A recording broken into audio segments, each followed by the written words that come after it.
Morning সকলকে আমার আরও একটা নতুন ব্লগে সবাইকে স্বাগত জানাচ্ছি। আর আজকের ব্লগটা শুরু করে দিয়েছি। আজকে হচ্ছে রোববার, সানডে। মনটা কালকের থেকে খারাপ, কারণ আমার বাবার হচ্ছে মাইল্ড একটা হার্ট স্ট্রোক একটা হয়েছে আর কি গতকালকে। সে কারণে গতকাল থেকে সবারই মন মেজাজ সবটাই খারাপ আর কি। তো আজকে বাবাকে কুচবিহারে যেহেতু ডক্টর কালকে দেখানো হয়েছে, তো আজকে নিয়ে আসা হবে শিলিগুড়িতে। বাবা অলরেডি বাসে উঠে গিয়েছে, নীলও আছে বাবার সাথে। তো বাবা মা নীল তিনজনেই আর কি আসছে এখানে এসে ডক্টর দেখাবে। ওই ডক্টর যাকে দেখানো হয়েছে সেই ডক্টর আবার শিলিগুড়িতেও বসে। তো ওই কিছু টেস্ট দিয়েছে, তো সেই সমস্ত কিছু আর কি করতে হবে। তো সেই জন্য মনটা খারাপ। এখন কিছু করার নেই, বয়স হয়ে গিয়েছে, তো বয়সের সাথে সাথে এই সমস্ত জিনিস তো অবশ্যই আসবে, সেটার জন্য প্রস্তুত থাকতেই লাগবে। কিন্তু কথা হচ্ছে হোপফুলি যে ওষুধ টষুধ খেয়ে যদি ঠিকঠাক হয়ে যায় তাহলেই ভালো, বেশি বাড়াবাড়ি না হলে পরে। বাবা মা আজকে আসুক, দেখা যাক কি হয়। হোপফুলি বাবা ঠিক হয়ে যাবে, আমি তো ভরসা রাখছি। চলো তাহলে ব্লগটা স্টার্ট করা যাক। আচ্ছা, বাবা মা কিন্তু চলে এসেছিলো, আর তারপরে আমি আর নীল মিলে যাচ্ছিলাম একটু বাজার করতে। প্রথমেই টোটো করে যাচ্ছিলাম, তার একটা কারণ রয়েছে। আর বাজার করার একটাই কারণ, যেহেতু মাইন্ডটা একটু ফ্রেশ হয়ে বাইরে গেলে পরে দুশ্চিন্তা করার থেকে অন্যদিকে যদি মনটাকে ডাইভার্ট করে দেওয়া যায় তাহলে কিন্তু দুশ্চিন্তা থেকে মুক্ত থাকা যায়। এই হচ্ছে আমার মেন মোটিভ। চলে এসেছিলাম এনজিপিতে, কারণ নীলের স্কুটি এনজিপিতে রয়ে গিয়েছিল। কালকে ওর ফিরে আসার কথা ছিল আগের দিন রাত্রে, কিন্তু যেহেতু বাবার শরীরটা খারাপ হয়ে যায় সে কারণে ও আর ফিরতে পারেনি। এনজিপিতেই স্কুটিটা রাখা ছিল। স্কুটি নিয়ে আমরা চলে গেলাম বাজারে। আর বাজারে কিন্তু গিয়ে দেখলাম প্রচুর পরিমাণে শাকসবজি উঠেছে, কারণ যেহেতু শীতকাল, এখন সবজির দিন। সবজির দামটা একটু এখন চড়া, আস্তে আস্তে কমবে শীতের মধ্যে। সিম নিয়ে নিচ্ছিলাম, সিমগুলো খুব টাটকা। আর এই রোববারে বাজারে কিন্তু খুব টাটকা টাটকা জিনিস পাওয়া যায়। যত সকালবেলা যাওয়া যাবে তত সকালবেলা টাটকা জিনিস পাওয়া যায়। দিন বাড়বে তত কিন্তু সবজি টাটকা পাওয়া যাবে না। এই যে আমি এখানে নীল ওখানে বাজার করছে আর আমি একটু ফুটেজ খাচ্ছিলাম। আর এইখানে দেখলাম ছোট ছোট মুরগির বাচ্চাগুলো নিয়ে এসছে। তারপরে কিন্তু চলে গিয়েছিলাম আমরা প্রসাদ খেতে। দুপুরবেলা আমাদের এক জায়গায় প্রসাদ দেওয়া ছিল আর কি, যেহেতু আমার দাদু শ্বশুরের মৃত্যুবার্ষিকী ছিল সেই দিন। তা আশ্রমে আমাদের ভোগের জন্য টাকা দেওয়া ছিল, তা আমরা দুপুরবেলায় গিয়েছিলাম সেখানে প্রসাদ নিতে আর কি। তাই গিয়ে দেখলাম খুব সুন্দরভাবে আশ্রমটা কিন্তু সাজানো গোছানো। আচ্ছা, আমরা কিন্তু পুরো আশ্রমটাই প্রথমে ঘুরে ঘুরে দেখে নিলাম, কারণ প্রসাদটা হতে একটু সময় হচ্ছিল, সে কারণে আর কি বেশ ভালো লাগছিল। এরপরে বসে গিয়েছিলাম আমরা সবাই মিলে একসাথে প্রসাদ নিতে, বাবা মাও ছিল আর কি, সবাই একসাথেই প্রসাদ নেব। বসে আছে এখানে, কারণ যেহেতু ব্যাচটা ভর্তি হলে পরেই কিন্তু প্রসাদ দেওয়াটা স্টার্ট করবে। এই যে এত বড় একটা হল রুম, এখানেই কিন্তু প্রসাদ দেবে। ওইদিকে মুছছে, ওদিকেও লোক বসবে আস্তে আস্তে করে। প্রসাদের মধ্যে প্রথমেই দিয়ে দিয়েছিল সিন্নি প্রসাদ, আর কিন্তু আমাদের এখানে সিন্নি প্রসাদ বৈষ্ণব সময় দেয় না, আমি এখানেই প্রথমবার দেখলাম। ছিল অন্ন, তারপরে ছিল একটা মিক্স ডাল, ছিল কচু শাক, তারপরে এসেছিল একটা মিক্স সবজি। আর এই সমস্ত কিছু খাওয়ার পরে চলে এসেছিলো কিন্তু রসা, আলু ফুলকপি আর সয়াবিন দিয়ে রসা।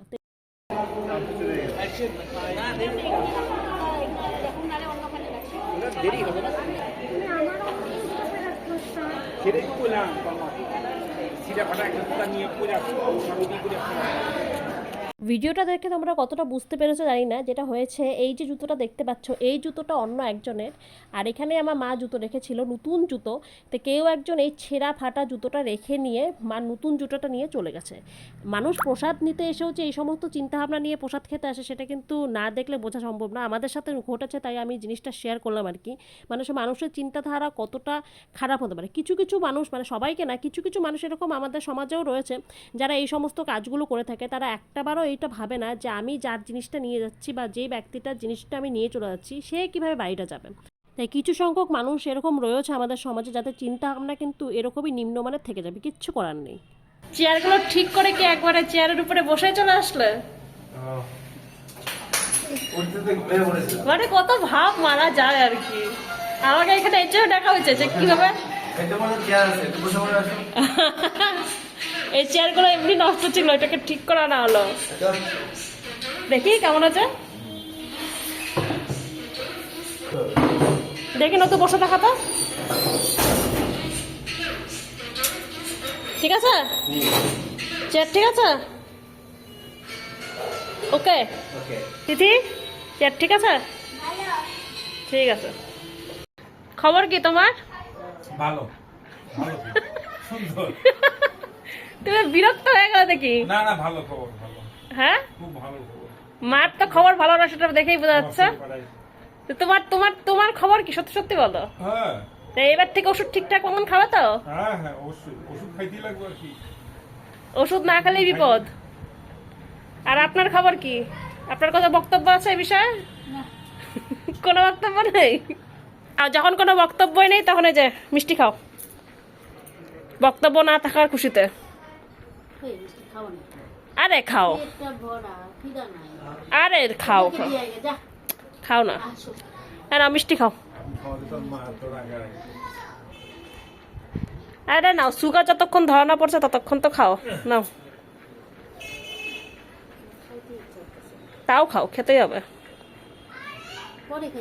আরে খাও তো। চলে এসছে মিষ্টি, খেয়ে নিন আপনারা। এই যে নিন মিষ্টি, নিন খেয়ে নিন, ঠিক আছে। আর মহারানী আপনি কি করবেন? মিষ্টি খাবেন? পরে খাবো। না এখন খেয়ে দিন। না না পরে খাবো। যেহেতু আমার শোয়ার রুম দুটো, তো লোকজন যখন বেশি হয়ে যায় তখন এই হল রুমে বিছানা পেতে শুতে হয় আর কি। কারণ হল রুমটা একটু বড় থাকার দরুন এই সুবিধাটা রয়েছে, তাছাড়া কিন্তু অসুবিধাই হয়ে যেত। এখানে আমি তোষক পেতে নিয়ে, এক্সট্রা তোষক ছিলই আমার বাড়িতে, সেটার উপরে চাদর পেতে নিয়ে শোয়ার ব্যবস্থা করছি, রাতে বিছানাটা করছি। কিন্তু এখন সমস্যা হচ্ছে, যেহেতু ঠান্ডা পড়ছে একটু একটু করে, ঠান্ডার দিনে নিজ দিক দিয়ে ঠান্ডাটা ওঠে, কিন্তু কিছু কারণে এই দিন মানে এই রাতটা এভাবে কাটাতে হলো। পরের দিন সকালবেলা বাবা মা দুজনকেই নিয়ে চলে গেলাম টেস্ট করাতে, কারণ বাবার ব্লাড টেস্ট রয়েছে, মারও ব্লাড টেস্ট রয়েছে, তো মা কিন্তু এখানে ব্লাডটা দিচ্ছে টেস্টের জন্য। কালকের ব্লগটা তো ওইখানেই মাঝখানে মানে রাত্রিবেলার দিকে অল্প একটু করেই ছেড়ে দিয়েছিলাম। তা এখন দুপুরবেলা বাজে, তা আবার সবাইকে জানাই আমার ব্লগে স্বাগত। তো সকালবেলা উঠেই চলে গিয়েছিলাম বাবাকে ব্লাড টেস্ট করাতে। ব্লাড টেস্ট কয়েকটা ডাক্তার দিয়েছে, তার মধ্যে দুটো আজকে করিয়েছি আর বাকি তিনটে পরে করাবো। 3 দিন ওষুধ খেয়ে নিয়ে ব্লাডটা টেস্ট করতে বলিয়েছে। তো বাবা মা দুজনেরই কিছু কিছু টেস্ট, সুগার, ফাস্টিং যেটা হয় বাবার করানো হয়ে গেছে, এবার রিপোর্ট বিকেলবেলা আসবে। আর ডক্টরকে 3 দিন পরে দেখাবো, তো যেদিন ডক্টর দেখাবো তো সেদিন হচ্ছে আবার টেস্ট করানো আছে।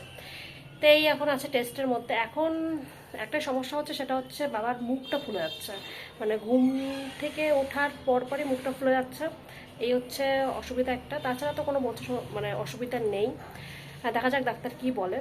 আর সকাল থেকেই এই সমস্ত মানে টেস্ট করিয়ে নিয়ে একদম আর মানে ভিডিও করার সময় পাইনি, এই যে এইমাত্র করা স্টার্ট করলাম আর কি। রান্নাবান্না হয়ে গিয়েছে, বাবাদেরকেও খাইয়ে দিয়েছি। আচ্ছা আমরা এসেছিলাম বাবার হচ্ছে যেহেতু একটা টেস্ট আছে যেটা কিনা ওখানে হচ্ছে না, মানে আমাদের শিলিগুড়ির ওখানেও, মানে যেখান থেকে আমি করাই সেখানে হবে না, এদিকে হবে। তো এইখানে এসেছিলাম খোঁজ নিতে, তো খোঁজটা নিয়ে গেলাম, যেহেতু বুধবার দিন টেস্টটা করানোর ইচ্ছে আছে আর কি। তো সেটারই খোঁজ টোজ নিচ্ছে। আরেকটা জায়গায় যাবো, যে খোঁজ নিয়ে ঠিয়ে যেখানে আমাদের পছন্দ হবে সেখানেই করাবো। তাই এখানে আমি আর রনি আসলাম, রনি এখানে স্কুটি বার করছে, আর বাকি আর কয়েকটা কাজ আছে, সবগুলোই একবার নিয়ে বেরোয়েছি। করে নিয়ে দেখি কোথায় কি হয়, যেটা পছন্দ হবে সেখানেই আর কি করাবো ঠিক করেছি। স্মার্টে আমি কি নিতে এসেছিলাম, 1 কেজি 5 কেজি শুধু আটার একটা প্যাকেট নিতে আসছিলাম, সেই কারণে স্মার্টে আসা আর কি। আর যে রনি ব্যাগ নিয়ে আসছে, ও ব্যাগ নিয়ে আসুক, তারপরে এই যে এই আটাটা ঢুকিয়ে নিয়ে বাকি আর কয়টা কাজ আছে করে নিয়ে বাড়ি যাবো। আমি একটা জিনিস কেনার জন্য স্মার্টে এসেছি, এই জীবনে প্রথম হবে, যাই হোক কিছু করার নেই, আটা শেষ হয়ে গেছে, এখন আটা দিতে হবে। এখন এটা নিয়ে নিয়েছি, এখন বাড়ি যাওয়ার পথে যে কটা কাজ আছে করে নিয়ে তারপরে বাড়ি। তো এই যে ফোমগুলো আছে, এই ফোমগুলো নিতে হবে, কারণ ঠান্ডা লাগছে, ঠান্ডা পড়ে গেছে। তো এই ফোমগুলো মানে তোষকের নিচে পেতে শুলে পরে কিন্তু ততটাও ঠান্ডা লাগবে না, তো এটাই আমরা দেখছি আমি আর রনি। তো এই ফোম কিন্তু নিয়ে নেওয়া হলো। আর আমরা পাগলের মতন কত ফুট নিতে যাচ্ছিলাম, 7 মিটার নিতে যাচ্ছিলাম বেডের সাইজ, কিন্তু অ্যাকচুয়ালি লাগতো 7 ফুট। তো ভাব আপনার অঙ্কে কত কাঁচা, ভেবেছি স্ত্রীও কাঁচা আমিও কাঁচা। এবার এটা আজকে বিছানার নিচে পাতা হবে, তাতে ঠান্ডাটা লাগবে না। চল তাহলে বাকি কাজে যাওয়া যাক। সমস্ত কিছুই খোঁজ খবর করতে করতেই সময়টা চলে গিয়েছে। নীল যেহেতু আজকে ছিল না, তো সবটাই আমাকে আর রনিকেই করতে হয়েছে, খোঁজ খবর, জিনিসপাতি কিনে নিয়ে আসা, এই সমস্ত কিছু। পুরো হেট্রিকের দিন গিয়েছে আজকে।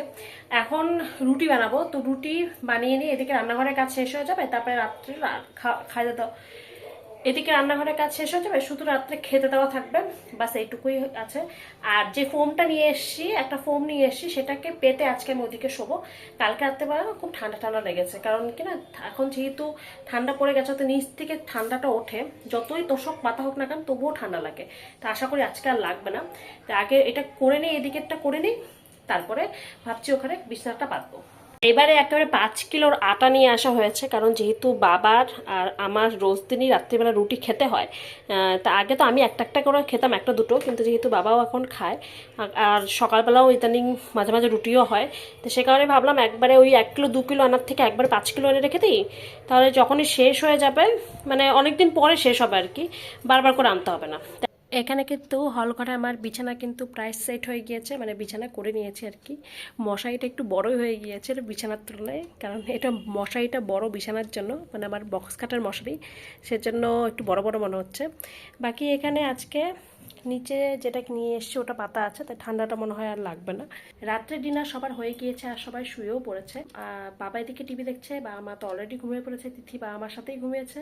আজকে মনে হয় না ঠান্ডা লাগবে, কারণ আজকে নিচে ওই ম্যাটটা যেটা নিয়ে এসছি সেটা পাতা হয়েছে, তো মনে তো হয় না আজকে ঠান্ডাটা লাগবে। যাই হোক, দেখা যাক, আজকে শুলে পরে বোঝা যাবে।